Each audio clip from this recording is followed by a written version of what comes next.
Let me share a few thoughts on what has become possibly the most controversial political topic in Kootenai County. No, not porn in the libraries and not which attorney NIC will choose next. Instead, I'm talking about the Regional Traffic Management Center.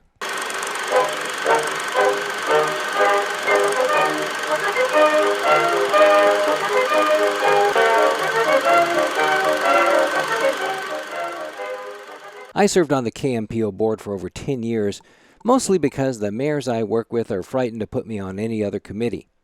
So I'm familiar with the concept of a Regional Traffic Management Center, or RTMC. While I see why such a facility is desired, I've never been quite sold on it, primarily how it would serve its proposed purpose to help mitigate traffic congestion. As the project moved forward, I've expressed my doubts not only at the KMPO board meetings, but also to the Coeur d'Alene City Administrator, Troy Tymason. My issues are, will the RTMC do what it's supposed to do to mitigate traffic, and how much will it cost the taxpayers of Coeur d'Alene? As with any government program, I look for a return. If something can be done to save time or taxpayer money, I want to know more. But I don't celebrate the expansion of government just because a project or program sounds cool or it's popular. A while ago, the KMPO contracted out to do a study answering these questions, which is what government does. In my years of being a government watchdog, I've rarely, if ever, seen a government study that doesn't come back to say, wow, this is such an awesome idea. Then it's always full steam ahead because, well, we paid for the study. The Traffic Management Center study cost the KMPO $400,000. It's being done in two parts. The first part is just the data collection. This part was presented at the June KMPO meeting. The second part is the cost analysis, which will be presented later, possibly in the fall. Doing the study in two parts is typical. I mean, why vote against the thing when it's half done, right? It's easy. But this is a source of government bloat. It's the argument that proponents make later using something called the sunk cost fallacy. The sunk cost fallacy is our tendency to continue with an endeavor we've invested money, effort, or time into, even if the current costs outweigh the benefits. I don't fall for these tricks. I read the half report and it was just data. It didn't tell me anything. What I wanted to see was information from first responders explaining how the RTMC would help them. Nope, nada. So I can write off any arguments that an RTMC is something police and fire are begging for, because they're not. In fact, I was told by one city official, and I quote, "These things never work." The RTMC facility would operate under a joint powers board like the county's EMS or ambulance service. Elected representatives from Post Falls, Coeur d'Alene, Hayden, the county, and staff from the Idaho Transportation Department would serve as its board. These organizations would also provide the funding for ongoing operations. Before the June meeting, I met with City Administrator Tymason and asked him how much money the city had to spend for manning a regional traffic management center. Short answer, none.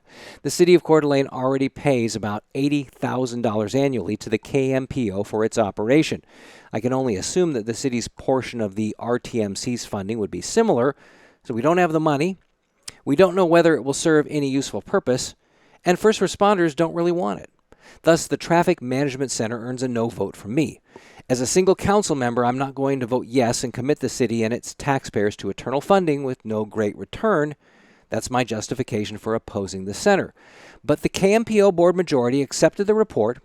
They also set an item on the agenda, most likely in August, where the KMPO board will vote to kill the RTMC outright. The political part of this issue, the hot potato, is whether the RTMC's real purpose is to spy on the public. Many active and engaged citizens believe that that's exactly its purpose. Good luck convincing them otherwise. Therefore, politically, it's a legitimate concern. Logically, it's not. The overhead to store the data at the center would be cost prohibitive. Even just storing the metadata, which is information such as timestamps and license plates, is an inefficient way to monitor people's movements. If it were, wouldn't law enforcement be solidly behind the proposal, to catch the bad guys? But they're not. In Kootenai County, there are several hundred traffic cameras already out there. Many of them are used to control signals at an intersection.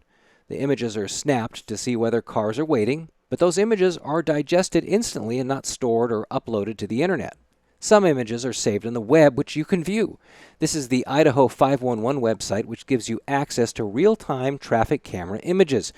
The Idaho 511 app is available for both iPhone and Android devices. So this service already exists. It's not part of the proposed Traffic Management Center. In fact, I would argue that this system's existence already does most of what a proposed RTMC would do, which again cements my decision to oppose it. So are you being spied upon? Absolutely.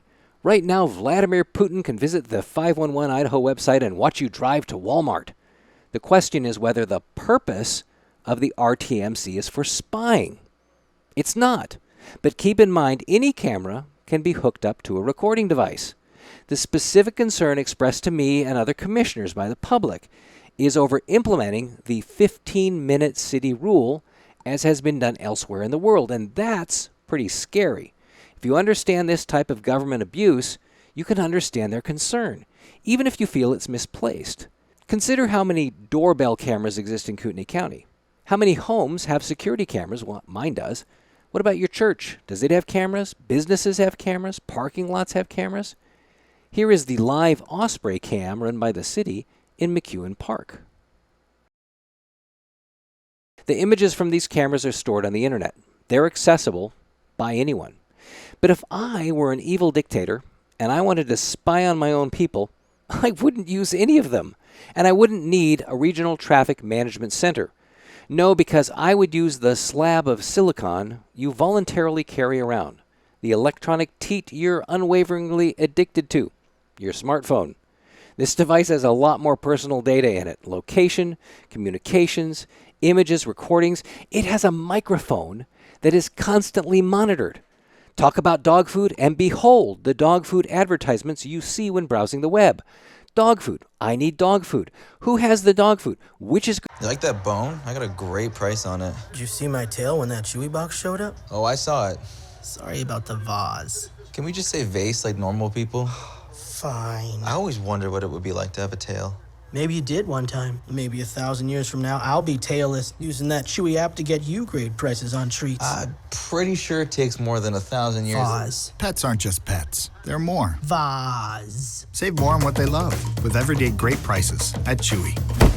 This isn't the government. This is corporate America, to which you're surrendering your data and which is right now used to control you. Your Facebook feed is customized based on your behavior. They overtly and directly manipulate what you see based on surveillance you have already agreed to. Government intelligence agencies can legally purchase the information your phone stores, which means the government is spying on you already. It's taking place. Who needs a traffic management center to do that? I fully understand the sensitivity regarding government spying. This concern rises from an observation of a government that seems to care little for its citizens, a government often caught lying, and a fear based on government abuse of power that takes place daily around the globe. These are traffic spy cams in China. They use a social database and scoring system to identify individuals and fine them if they violate whatever rule. This is real. The public's angst stems from elected officials routinely and often overtly ignoring citizen concerns when they don't align with their own. I hope that everyone can come to an understanding and that elected officials are always available and eager to hear from the people they are paid to represent, regardless of whether you think the citizen is right or wrong. I oppose the Regional Traffic Management Center because it's an expansion of government with what I see is little return or benefit to the taxpayer. Let me know what you think. I'm turning on comments for this video. Feel free to share your own thoughts.